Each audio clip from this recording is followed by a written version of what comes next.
Todos los caminos conducen a Roma. Dicha frase alude a la construcción de centenares de vías para unir el Imperio Romano con su capital. Sus tácticas militares se perfeccionaban, accedían a mayor cantidad de tierras ajenas y su aporte cultural a la humanidad no dejó de crecer. Pero lamentablemente declinó por no resolver las pugnas internas y los conflictos sociales a su interior. Fue muy exacto, por esa razón, el historiador británico Edward Gibbon al decir: solo se puede destruir una gran nación cuando ella misma se ha destruido interiormente. Y eso es lo que pasó con el Imperio Romano. Y eso ocurre también con muchas organizaciones, con muchos negocios, que a veces son muy buenos, son muy efectivos frente a los enemigos externos, pero se olvidan con mucha frecuencia vencer a los enemigos internos. Señores, en el presente video trataré la estrategia del Imperio Romano que corresponde a la Edad Antigua.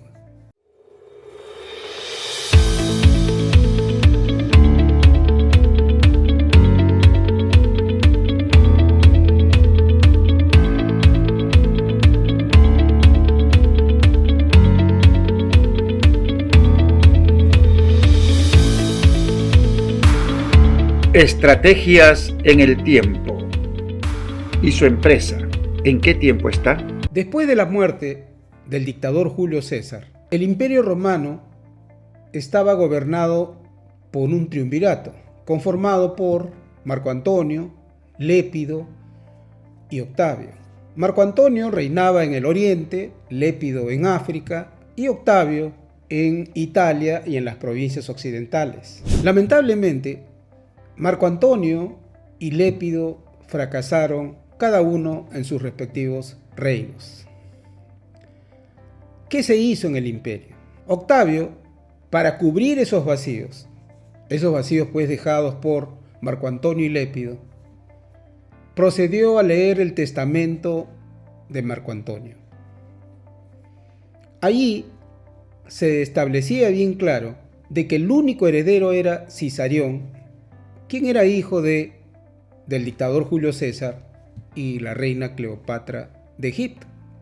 Y de paso también el Senado y todos los gobernadores de Roma llegaron a saber la vergonzosa concesión que le había hecho Marco Antonio a la reina Cleopatra.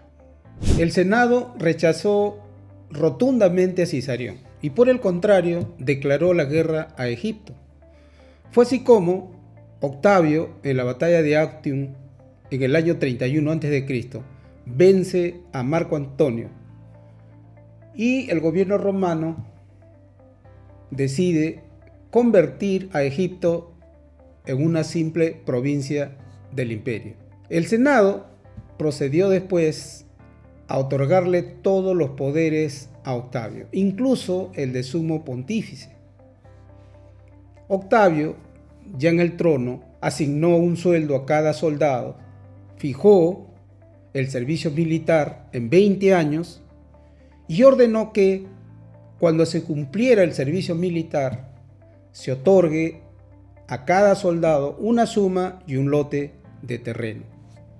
Octavio, en su gobierno, sometió a España y aseguró los límites en los ríos Danubio y Rin. Con el gobierno de Octavio se inicia el siglo de Augusto, tanto así que a Octavio le decían Augusto.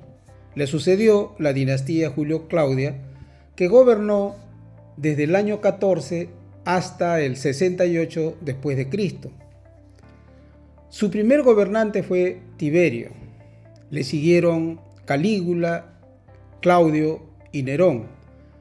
Tiberio impuso un gobierno de terror como medida para acallar las protestas y los conflictos sociales dentro de Roma. En esta dinastía se unió el imperio mediante caminos, pero también se impidió el ascenso social.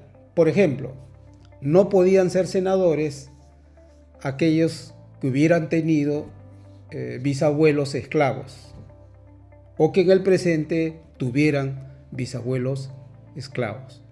Después de una anarquía en la que varios generales se declararon emperadores, en el año 69 después de Cristo nace la dinastía de los Flavios, que gobernó hasta el año 96 después de Cristo. El Estado se convirtió en el mayor latifundista del imperio y se adueñó de las minas. No se fabricaban máquinas para evitar el desempleo o el mayor desempleo de los campesinos más pobres. Creció el comercio, se impuso el latín como idioma oficial en todo el imperio, se cultivó la oratoria, la poesía, el arte y se construyeron obras maravillosas. También, lamentablemente, en este periodo ocurre un hecho desastroso. La erupción del volcán Danubio destruyó las ciudades de Pompeya y Herculano. Entre los años 98 y 192 después de Cristo, en el periodo de gobierno de los Antoninos, el Imperio Romano alcanzó su máxima expansión, pero fue opacado por sus pésimas finanzas. Las industrias, para su seguridad, se instalaban cerca de las bases militares. Durante el gobierno de Cómodo, último emperador de la dinastía de los Antoninos, ocurrió una guerra civil que terminó con la coronación de Septimio Severo, dando así origen a la dinastía de los Severos. Durante este reinado creció el ejército, se aumentó el sueldo a los soldados, aumentaron también los caminos, se unió más al imperio con su capital, con mayor cantidad de vías, se confiscó la fortuna de las clases sociales más altas y se ejecutaron obras en provincias. Es decir, en la dinastía de los Severos se dio mucha importancia a la descentralización de las inversiones del Imperio Romano. Otro hecho destacable en esta dinastía fue también la prohibición de la exportación de productos importantes a los países enemigos.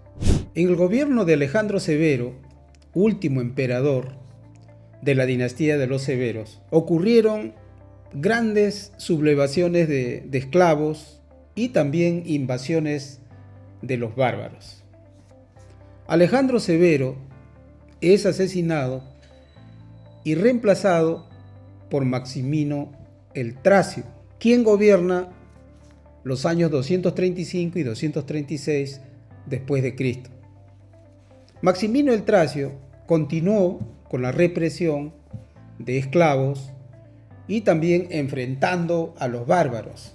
Persiguió también a cristianos y cayó en excesos y grandes abusos. Por esa razón el imperio entró en crisis, tanto así que los senadores tuvieron que aceptar ser excluidos de los mandos militares en favor de los generales de provincias. En el año 268 después de Cristo se inició una nueva dinastía cuyo primer gobernante fue Marco Aurelio Claudio. El gobierno de Marco Aurelio fue intrascendente. Luego, Diocleciano, quien gobernó entre los años 285 y 306 después de Cristo, propuso el sistema de gobierno llamado tetrarquía. ¿En qué consistía este sistema? En que el imperio iba a estar gobernado por 2 emperadores y que cada emperador iba a tener un César como apoyo. Es decir, habrían 2 emperadores y 2 césares. Los césares serían pues los futuros emperadores.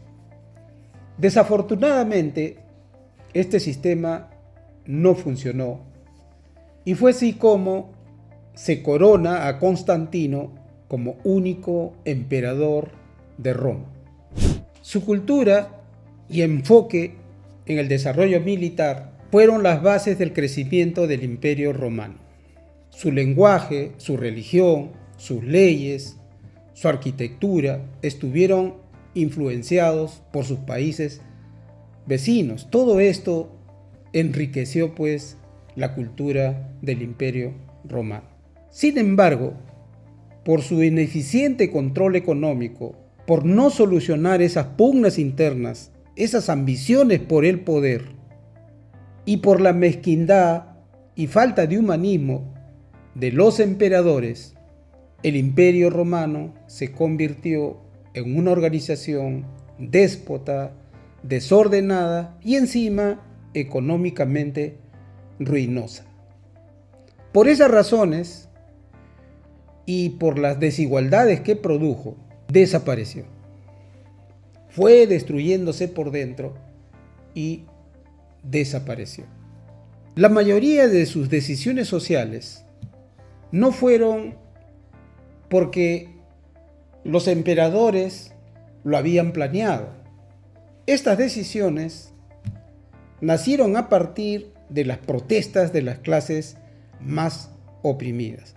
No fue algo deliberado, no fue algo planificado. El corolario de todo esto fue pues de que en el año 476 después de Cristo, Roma es tomada por los bárbaros. Así pues termina uno de los imperios más grandes de la humanidad. A continuación explicaré el comportamiento de cada una de las variables de la estrategia del Imperio Romano. Primera variable: ¿quiénes eran los clientes de los emperadores romanos y qué le exigían? Los emperadores se debían a su pueblo, pero se dejaron llevar por sus ambiciones de riqueza. Solamente cuando las clases sociales oprimidas reclamaban, los emperadores atendían sus exigencias de mejores condiciones de trabajo y libertad.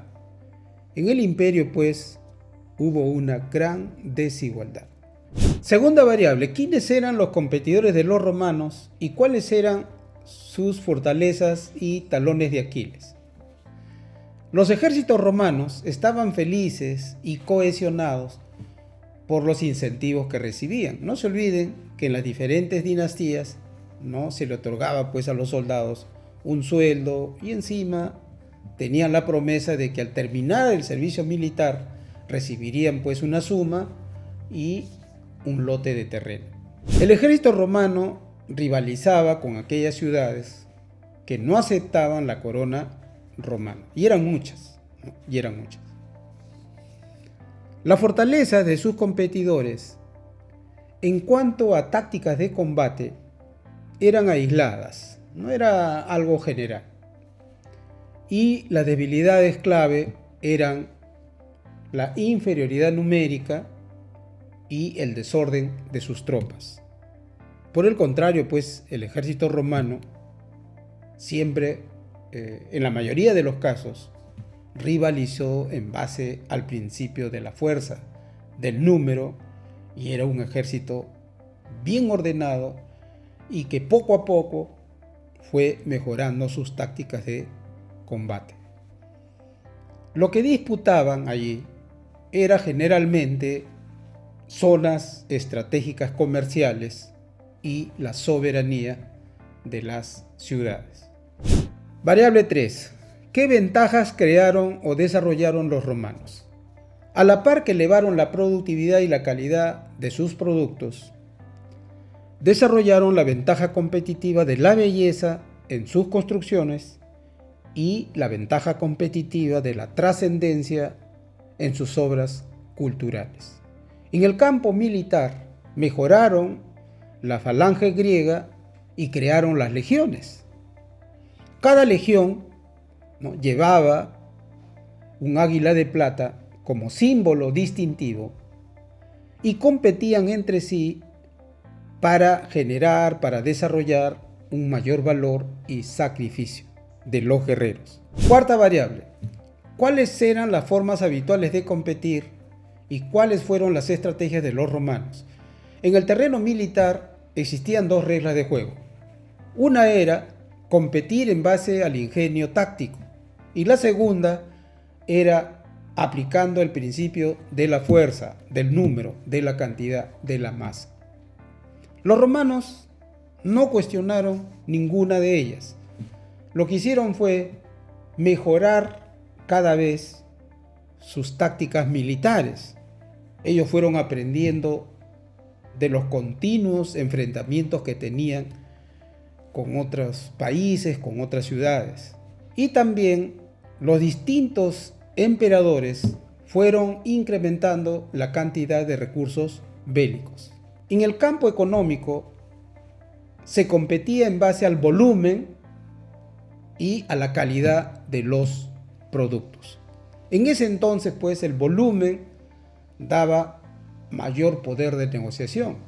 Por esa razón es que los romanos planificaban sobreproducciones en momentos de escasez de las ciudades importadoras de sus productos, para luego ellos poner las condiciones de compra y venta. Quinta variable. ¿Qué innovaron los romanos? Ellos crearon la ley de las 12 tablas o el derecho romano. Inventaron los acueductos, los periódicos, las herramientas quirúrgicas y la calefacción. Los caminos, acueductos y periódicos fueron medios de unión y comunicación de las distintas ciudades del imperio. En el campo de la gestión, nos dejaron lecciones importantes sobre las ventajas y desventajas de organizaciones políticas colegiadas, como fue el caso de los triunviratos. Asimismo, los romanos fueron ajustando su estructura social en respuesta a las rebeliones, a los reclamos de las clases oprimidas. Con Octavio, ¿cuál era la estructura jerárquica social en el Imperio Romano? En el primer estrato estaban los senadores y caballeros, más abajo estaban los italianos y romanos, y en el último escalón estaban los esclavos. Esta estructura cambió radicalmente en la dinastía de los Severos, pues allí se dispone que cada habitante iba a ser tratado como ciudadano. No obstante, por los conflictos que existían, por el poder, por la ambición de poder, los abusos, los maltratos de las clases oprimidas, ninguna reestructuración resultó útil. Los romanos, con su sistema de gobierno llamado tetrarquía, fueron iniciadores de los conceptos actuales de mentor o delfín. Con este modelo, cada emperador era guía del César que tenía como apoyo. Sexta variable. ¿Qué tipo de economía buscaron los romanos? Ellos construyeron cerca de 400 vías para conseguir ahorros de tiempo y dinero en la unión de sus distintas ciudades. En el sector producción, siempre buscaron economías de escala. Ellos se guiaron por la regla a mayor volumen, menor costo unitario. Séptima y última variable de la estrategia del Imperio Romano. ¿En qué procesos concentraron sus recursos y esfuerzos? Para el Imperio Romano fueron prioritarios los procesos de gestión de operaciones militares, desarrollo cultural, control de deudas, agricultura y comercio. Señores, para consolidar lo aprendido de la estrategia del Imperio Romano, me permito hacerles la siguiente pregunta. ¿Conocen los problemas más importantes de su organización que en el caso de no solucionarlos pondrían en riesgo su sobrevivencia? Señores, les ruego mucho sus comentarios. Señores, en nuestro próximo video trataré la estrategia de la Gran Muralla China correspondiente a la Edad Antigua. Señores, recuerden siempre lo que dijo el hombre, lo que nos dijo Jesucristo. Muchos son los llamados, pero pocos los elegidos. Nos vemos en el siguiente video. Bendiciones.